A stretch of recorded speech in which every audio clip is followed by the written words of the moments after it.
তোমার নাম কি মেয়া? মাসুদ। ধন্যবাদ। আমি বাবু।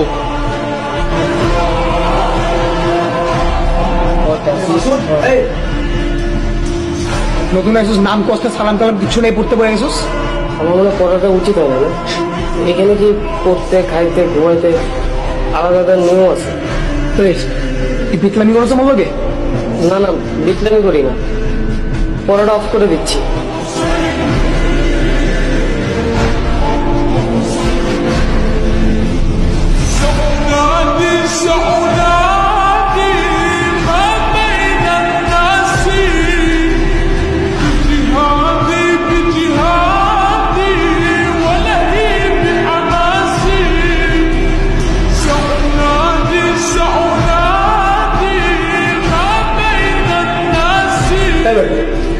তুই আবার মাছ চাষ করো, ওনায় কাটা লাগবে না, আলু করতে দেখো।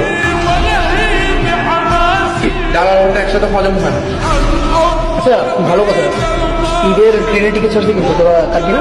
আমি তো টিকিট কেটে ফেলছি। তুই আর মেসেজ হয়ে যাচ্ছি।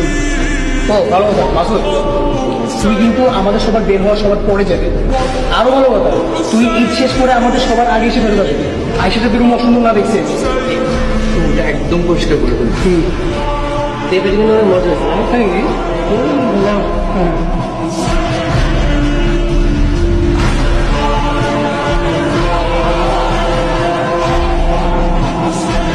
আমার কাছে চলে যাচ্ছি।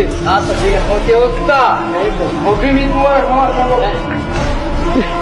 সাবধানে যাবেন মামা। তোমার যেটা কথা এলে তুই বাড়িতে বসছিস, হ্যাঁ? তুমি বাড়ি যাবো না আজকে? বাড়ি কিভাবে যাবো বলেন মামা? কেন? হোস্টেলে বন্ধ হয়ে যাইতেছে, আপনার রুমমেট তো যাইবো না। কিরকম সাইকো দেখছেন? ঈদ আইসে এখনো বাড়ি না যাবে, এখানেই পড়তে হইবে। আমার কথাটা মানেন, ভিতরে যান, ঘাটটা ধাক্কা দিয়ে বাইর করে দেন। আপনারও তো আমিও রাগ করছিলাম, কিন্তু কিছু করার নাই। এতিমখানায় মানুষ হচ্ছে, ঈদে যাইব কই? কি বলে? হ, যাওয়ার জায়গা নাই। দেখি স্যার কি করে। সাবধানে যায় মামা।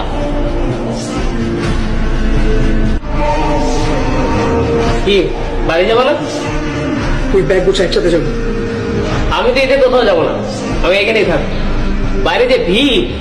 না গেলে আমার বুঝার লাইন আছে তো। সালাম আলাইকুম খালা। ওয়ালাইকুম আসসালাম। ব্যাগটা গুছিয়ে তাড়াতাড়ি বাড়িতে চলে আসো।